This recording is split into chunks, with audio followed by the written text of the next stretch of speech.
Hello everyone, welcome to the daily editorial analysis of the Assam Tribune newspaper. Before starting the analysis, I request you to subscribe the channel for getting the notification and share to those who might be helpful from this analysis. A telegram link is given in the comment section through which you will be given important PDFs. Let's start today's important articles. The first article is Jyoti Prasad, Epitome of Versatility. So, picture kon dekhi sobe chini paise no এখেত জ্যোতি প্ৰসাদ আগৰৱালা আৰু এখেতৰ জন্ম হৈছিল 17th June আৰু মৃত্যু হৈছিল 17th জানুৱাৰী এটুত কিন্তু বহুতৰে কনফিউজন লাগে যে আমি আজি দিনটোত 17 জানুৱাৰী দিনটোত আমি শিল্পী দিৱস হিচাপে আমি সেলিব্ৰেট কৰো মানে বহুতৰ কনফিউজড হয় কি এটো জন্ম দিৱস নে মৃত্যু তিথি তেখেতৰ এটো মৃত্যু তিথিত আমি শিল্পী দিৱসটো আমি উদযাপন কৰো ঠিক আছে এটো মনত ৰাখিব কিন্তু দেই সো হেকাৰণে মই ইয়াতে এক্সট্ৰাকে লিখি দিছো এখিনি সো তেখেতৰ কোত জন্ম হৈছিল আপোনাৰ তামুলবাৰী টি ষ্টেটত আপোনাৰ কিৰণময়ী আগৰৱালা আছিল তেখেতৰ মাতৃ আৰু পৰমানন্দ আগৰৱালা আছিল তেখেতৰ পিতৃ সো তামুলবাৰী টি ষ্টেটটো আমাৰ অসমৰ কোত অৱস্থিত হেতু আপোনালোকে কমেন্ট সেকশনত জনাব ঠিক আছে সো তেখেতৰ গ্ৰান্ডফাদাৰ আছিল হৰিবিলাস আগৰৱালা আৰু তেখেতে আমাৰ শংকৰদেৱে যিখন কীৰ্তন ঘোষা লিখিছিল তেখেতে এখন পাবলিশ কৰি উলিয়াইছিল এবিলাক প্ৰিলিমছৰ কাৰণে ইম্পৰ্টেন্ট ইনফৰমেশন আপোনালোকে মনত ৰাখি থব তো সব এডুকেশন এন্ড ওয়াৰ্কশপ কি আছে যে তেখেতে মানে তেওঁৰ কেৰিয়াৰটোৰ কাৰণে কোত গৈছিল ইংল্যান্ড এন্ড জাৰ্মানী ওকে আৰু তাতে তেখেতে দেখিছিল যে যিখন মানে আপোনাৰ ছবি জগতৰ কাৰণে কেনেকে ক্ৰাফটিংৰ ওয়াৰ্ক বিলাক কৰে তাতে তেওঁ নলেজ বিলাক গুটাইছিল আৰু তেখেতৰ যেহেতু এই সাইডটোত ইন্টাৰেষ্ট আছিল গতিকে তেওঁ সেই বস্তুটো আমাৰ অসমত আহি ইমপ্লিমেন্ট কৰিছিল and he made the first Assamese film Joymoti in 1935 অসমৰ প্ৰথমখন মানে অসমীয়া প্ৰথমখন মুভি কি হয় আমাৰ জয়মতী হয় আৰু কেতিয়া তেখেতে এটো আপোনাৰ মানে উলিয়াই দিছিল আমাৰ অডিয়েন্স খিনিৰ কাৰণে 1935 ত তাৰে আৰত বহুত কষ্ট লুকাই আছে তেখেতৰ মানে ফান্ডিংৰ ফালৰ পৰাই হওক বা এক্টৰ এক্ট্ৰেছ বিচাৰাৰ পৰাই হওক মানে ডাবিং কৰাৰ পৰাই হওক বহুত কষ্ট লুকাই আছিল গতিকে মানে সেই তেখেতৰ যিখিনি কন্ট্ৰিবিউশন কৈ শেষ কৰিব নোৱাৰি মানে এনেকে এটা প্যাৰাগ্ৰাফত গতিকে যিখিনি দিছে সেইখিনিয়ে মই কৈছো কিন্তু এনেকুৱা ধৰণৰ পাৰ্সনালিটিজ বিলাকৰ ওপৰত আপোনালোকে শৰ্ট নোট বনাই থব কাৰণ আমাৰ যিখন GS5 পেপাৰ আছে তাতে পাৰ্সনালিটিজ বুলি এটা এক্সট্ৰাকে টপিক দিয়া আছে আৰু সেই টপিকৰ ভিতৰত জ্যোতি প্ৰসাদ আগৰৱালা বিষ্ণু প্ৰসাদ ৰাভা ভূপেন হাজৰিকা লক্ষ্মীনাথ বেজবৰুৱা এনেকুৱা ধৰণৰ আমাৰ যিখিনি আখাৰীৰ মানে হেয়া আছে কালচাৰেল সাইডৰ মানে পাৰ্সনস আছে বা আমাৰ ফ্ৰীডম ষ্ট্ৰাগলাৰ যিখিনি মানুহ আছে তেখেতসকলৰ বিষয়ে অকমান মানে নোটস বনাই থব তো যে আমাৰ যিখন জয়মতী সিনেমা তাতে মেইনলি আমাৰ আহোম পিৰিয়ডৰ কথাখিনি মানে দেখুৱাইছে যেতিয়া জেৰেঙা পথাৰত জয়মতীক শাস্তি দিয়া হৈছিল তেখেতৰ হাজবেণ্ডৰ বিষয়ে যেতিয়া খুদিছিলে কোত গৈছে তেওঁ যেতিয়া হিষ্ট্ৰী পঢ়িব বা যিসকলে পঢ়িছে জানে তেতিয়া গম পাব আৰু কথাখিনি সো আপোনাৰ তেখেতে মুভি বনাইছিলে বা ড্ৰামাও লিখিছিলে যেনেকুৱা ধৰক শোণিত কোঁৱৰী কাৰেঙৰ লিগিৰি লভিতা ৰূপালিম এইবিলাক আৰু এইবিলাকে আমাৰ সোসাইটিখনক পজিটিভলি ট্ৰান্সফৰমেশন কৰাৰ কাৰণে কিছুমান মেসেজ মানে তেওঁ দিব বিচাৰিছিলে মানুহখিনি তাৰপিছত তেখেতৰ আৰু এটা ওয়াৰ্ক আছে শিল্পীৰ পৃথিৱী the world of artist is a treatise on the synthesis of dialectics okay এইবিলাক মনত ৰাখিব তাৰপিছত তেওঁৰ যিটো মাইন্ডসেট হয় তেওঁৰ যিটো ফিলসফি হয় মানে কেনেকুৱা আছিল তেওঁ একচুয়ালি তেওঁ সৰুৰ পৰা এটা নিউ বৈষ্ণৱিজম মানে এনভায়ৰনমেন্টটো ডাঙৰ দিখৰ হৈছিল যেটো কলুৱে তেখেতৰ গ্ৰান্ডফাদাৰে শংকৰদেৱৰ যিখন কীৰ্তন ঘোষা এখন পাবলিশ কৰিছিল গতিকে এটা ধুনীয়া এটা মানে ধাৰ্মিক পৰিবেশত তেওঁ ডাঙৰ হৈছে আৰু মানে তেওঁৰ যেটো মানে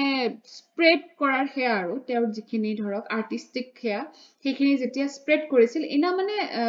ভক্তি মুভমেন্ট ৱে মানে হেনেকুৱা ধৰণৰ বেচিছতেও যাব বিচাৰিছিলে আৰু তেওঁ কৃষ্ণক খুব মানিছিলে জ্যোতিপ্ৰসাদ আগৰৱালাই আৰু কৃষ্ণক তেওঁ একদম মানে আপোনাৰ utmost devotion মানে হে কৰিছিলে ওকে আৰু তেখেতে বেলেগ বেলেগ মানুহৰ দ্বাৰাও ইম্পেক্ট হৈছিলে যেনেকুৱা কবিগুৰু ৰবীন্দ্ৰনাথ টেগোৰ অৰবিন্দ ঘোষ বংকিম চন্দ্ৰ চট্টোপাধ্যায় এইবিলাকে তেওঁৰ যিটো আৰ্টিস্টিক সাইড হেতুক ইম্পেক্ট কৰিছিলে আৰু তেওঁৰ যিটো আপোনাৰ ধৰক নেশনেলিজম সেই পেট্ৰিয়টিজম সেইটোক কোনে প্ৰভাৱান্বিত কৰিছিলে আমাৰ মহাত্মা গান্ধী আৰু জৱাহৰলাল নেহৰুৱে আৰু এটা ইয়াতে মানে different পাৰ্টত মানে আৰ্টিকেলটো ভগাই থোৱা আছে সেইকাৰণে মই পেৰাগ্ৰাফ ওয়াইজ বনাই দিছো আৰু অসমীয়া সোসাইটিখনৰ প্ৰতি তেওঁৰ আইডিয়াটো কেনেকুৱা ধাৰণা মানে ধৰণৰ আছিলে মানে তেওঁৰ ধাৰণাটো কেনেকুৱা আছিলে অসমীয়া সোসাইটিক লৈ পেলাই তেওঁ মানে এখন ইনক্লুসিভ আসামিজ সোসাইটি বিচাৰিছিলে যত নেকি সকলোৱে মানে ইকুৱেল হওক সকলোৱে আগবাঢ়ি আহক হয়নে বা এখন টলাৰেন্ট এন্ড প্লুৰালিস্টিক সোসাইটি এমাৰ্জ হওক আমাৰ আসামত হওক বা ইণ্ডিয়াত হওক যেহেতু আমাৰ ইণ্ডিয়াত কি হয় India is a country of diversity গতিকে মানুহখিনি টলাৰেন্ট হোৱাটো প্ৰয়োজন হয়নে গতিকে হেতু তেওঁ বিচাৰিছিলে তাৰ পিছতে আমাৰ এথনিক গ্ৰুপছ বিলাক বহুত আছে আমাৰ বিশেষকৈ নৰ্থ ইষ্টত বহুত এথনিক গ্ৰুপছ আছে বা কমিউনিটিজ আছে আৰু সেই কমিউনিটিজ বিলাকৰ ডিফাৰেন্ট ইমোশনছ সেন্টিমেন্টছ বিলাকক ৰেসপেক্ট কৰিব জানিব লাগে হেনেকেহে এখন অসমীয়া সোসাইটি এখন মানে পিওৰ আসামিজ সোসাইটি এখন ফৰ্ম কৰি ল'ব পৰা যায় ওকে আৰু এটা আছে তেওঁৰ মানে তেওঁৰ থিংকিং বিষয় মানে থিংকিং খিনি বিষয়ে কৈ আছে ইয়াতে think globally and act locally যে আমি ইন্টাৰনেশনেলিজম যেটো আমাৰ হেয়া সেইটো মাইন্ডত থাকিব লাগে আৰু সেইটোৰ কাৰণে আমি কাম কৰিব লাগে বাট আমি লোকেলি কৰিব লাগিব দিয়কচোন যে আমি এনেকুৱা ষ্টেপ ল'ব নালাগে যে আমাৰ পৃথিৱীখনৰ অন্যায় হয় আৰু কামবিলাক আমি লোকেলি কৰি আছো হয় না নহয় হেতুৱে যে think globally and act locally in a speech on নতুন দিনৰ কৃষ্টি delivered in 1947 যিখিনি সময়ত আমাৰ দেশখন স্বাধীন হৈছিলে সেইখিনি সময়ত এটা স্পিচ দিছিলে যে আমাৰ কেনেকে মানে সোশিও ইকোনমিক সাইডত মানুহখিনি ফ্ৰীডম হ'ব পাৰে তাৰ ওপৰত তেখেতে মানে এটা মানে স্পিচ দিছিলে তাৰ পিছত আপোনাৰ আমাৰ যেটো ইণ্ডিয়ান ষ্ট্ৰাগল মানে ইন্ডিপেন্ডেন্স ষ্ট্ৰাগল তেতিয়াও তেখেতৰ ভালেমান ৰোল আছে সো যেটো আমাৰ মৃত্যু বাহিনী ডেথ স্কোৱাড হেতুত আপোনাৰ তেখেতে মানে লিড কৰিছিলে এনে মেইন কোনে লিড কৰিছিলে পুষ্পলতা দাস বাইদেউ বুলি কৈছো ন সো তেখেতে লিড মানে মেইন মানে হেয়া কৰিছিলে কিন্তু আমাৰ জ্যোতিপ্ৰসাদ আগৰৱালাও তাতে আছিলে মানে so he was not a committed supporter of non violence যেনেকুৱা আমাৰ মহাত্মা গান্ধীয়ে purely non violence কিন্তু তেখেতে মানে পিওৰ নাছিলে মানে যে যত আমাৰ ফ্ৰীডমৰ সমস্যা আহি পৰে তেতিয়া কিন্তু আমি ভায়োলেন্ট হ'বও লাগিব পাৰে তেওঁ হেনেকুৱা আছিলে during Quiet India movement he engaged himself in various underground activities যেনেকুৱা আমাৰ যদি আমি ইণ্ডিয়ান হিষ্ট্ৰীত চাও সেই underground activity টো কৰিছিলে আমাৰ উষা মেহতা ওকে সো তেখেতৰ নামটো জানো আৰু আমাৰ অসমত জ্যোতিপ্ৰসাদ আগৰৱালাই এটো মানে আন্ডাৰগ্ৰাউণ্ড এক্টিভিটি টো চলাইছিলে his film Indramalati contained a few ballads on the freedom struggle of India আৰু freedom struggle কি হৈছিলে মানে সেইখিনি কথা অকমান তেওঁৰ যিখন ফিল্ম ইন্দ্ৰমালতী তাতে তেখেতে এইখিনি প্ৰকাশ কৰিছে ওকে মানে বেলেড হিচাপত আছে বস্তুখিনি আৰু তেতিয়া কেতিয়া মৃত্যু হল 17 জানুৱাৰী 1951 আৰু তেওঁ কিন্তু খুব কম দিন বাচি থাকিলে 47 ইয়াৰ্ছতে তেখেত ঢুকাইছে কিন্তু সেই কম দিন জীয়াই থাকিও তেখেতে যিখিনি কন্ট্ৰিবিউশন কৰি থৈ গল যিখিনি কন্ট্ৰিবিউট কৰি থৈ গল সেইখিনি মানে অপূৰণীয় বেলেগে পুৰাব নোৱাৰে সেইখিনি come to the next article significance of advantage Assam so advantage Assam to ahi asile aji editorial ahile so the government of Assam is poised to host advantage Assam 2.0 ebar agot hoye goise 1.0 tetia amar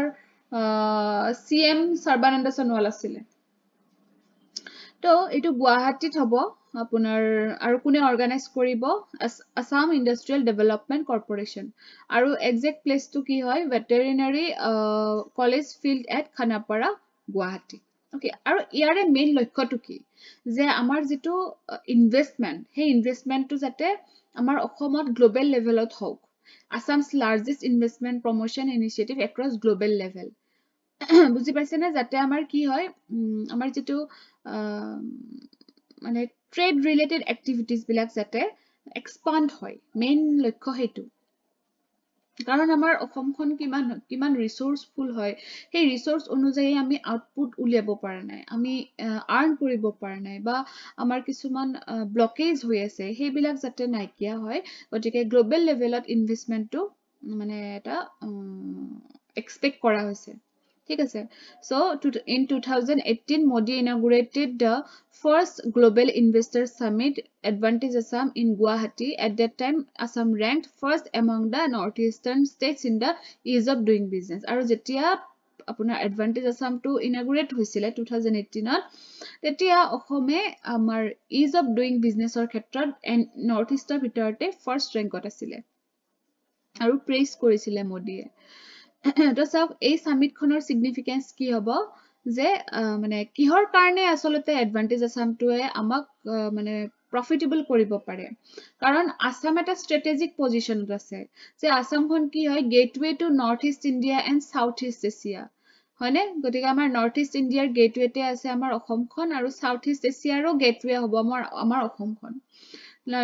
কলোৱে মই যে আমাৰ অসমখন কি হয় ৰিসোৰ্সফুল হয় rich natural ৰিসোৰ্সেস আছে যেনেকুৱা oil T হয়নে নেচাৰেল গ্যাস এইবিলাক তাৰ পিছতে ইয়াতে দিছো কিছুমান ইয়াতে মেনশন কৰিয়ে দিছো বা টুৰিজমৰ কাৰণেও বহুত আমাৰ পটেনশিয়াল আছে wild life tourism cultural tourism medical tourism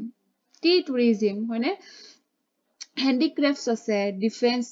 renewable energy ফালৰ পৰা আমি বহুত মানে ৰিচ হয় কিন্তু আমি কি কৰিব পাৰ নাই বস্তুটো আমি মানে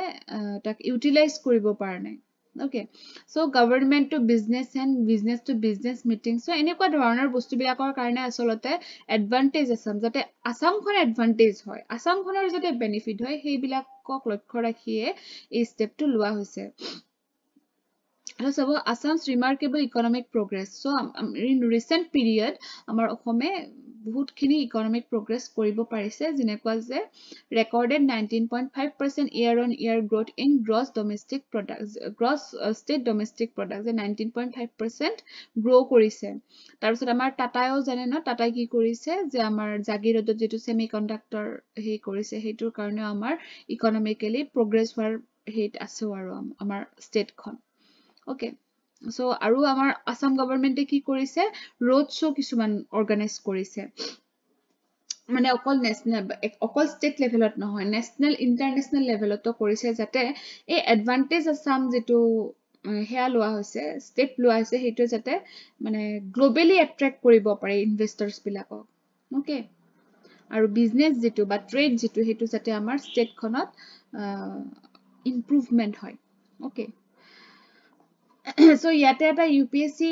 previous year question include koriso investment related diso apunaloke try koribo The last article is about spiritual congregation eto kumbh melar bikhoye eto kumbh mela to moi agoteo heya koriso eto monthate koriso cover koriso apunaloke compilationot ekeloge pai jabo bostukhini ঠিক আছে আৰু যদি যিসকলে চাইছে তো গমে পাইছে তেখেতসকলে আৰু যিসকলে সোৱা নাই তেওঁলোকৰ কাৰণে কৈ আছো যদি আগৰ নিউজ সোৱা নাই চাব আৰু যদি কিবা কাৰণত চাব পৰা নাই তেতিয়াহলে মান্থলি কম্পাইলেচনত আহি যাব দেই ঠিক আছে আৰু ইয়াতে মেছেজ ফৰ টুডে টু আজি মানে স্বামী বিবেকানন্দে দিয়া কোট হয় আৰু এটো স্পিৰিচুৱেলিজমৰ ওপৰতে দিছে যে none can teach you none can make you spiritual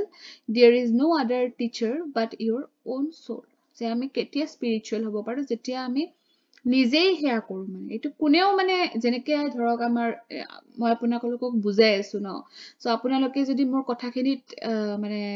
মনোযোগ দিব পৰা নাই হেতু বেলেগে আনি দিব নোৱাৰে হেতু one type of meditation হয় মানে হেতু one type of এতিয়া আপুনি সদায় religiously আপুনি news analysis কৰি আছে that is also মানে মোৰ মতলবে হেতু এটা কি হয় জানেনে হেতু এটা ritual হয় আসলতে হেতু one type of discipline আমি যে ভগৱানক মানো হেতু one type of discipline হয় হয়নে সেইকাৰণে আমি প্ৰে কৰো যাতে আমাৰ কি হয় আমাৰ লাইফটো ডিসিপ্লিন হৈ থাকে গতিকে সেইটোৱে ক'ব বিচৰা হৈছে যে কোনেও এইটো বস্তু আনে কৰি দিব নোৱাৰে সেই বস্তুটো আমি নিজেই কৰি ল'ব লাগিব ঠিক আছে সো ইয়াতে কুম্ভ মেলাৰ বিষয়ে অকমান ডাটা ইনক্লুড কৰিছো মৌৰ্য গুপ্তা পিৰিয়ডছত আমি আৰ্লিয়েষ্ট ৰেফাৰেন্সটো বিচাৰি পাওঁ তাৰপাছতে 2017ত ইউনেস্কো ইয়াক ইনটেঞ্জিবল কালচাৰেল হেৰিটেজ হিচাপে ৰিকগনাইজ কৰিছে মনত ৰাখিব ফৰ প্ৰিলিমছ এক্সাম আৰু এইবাৰ যিটো কুম্ভ মেলা হ'ব গৈ আছে এইটো 144 ইয়াৰ্ছৰ মূৰত এবাৰহে হয় ঠিক আছে আৰু সেইকাৰণে মোষ্ট ইম্পৰ্টেণ্ট হ'ব মানে বহুত মানুহ আহিব এইবাৰ ওকে সো এইখিনি আপোনালোকে ভালকে কম্পাইলেশ্যনত পাই যাব আজিৰ কাৰণে এইখিনিয়ে আছিলে থেংক ইউ ফৰ ৱাচিং দ্য ভিডিঅ'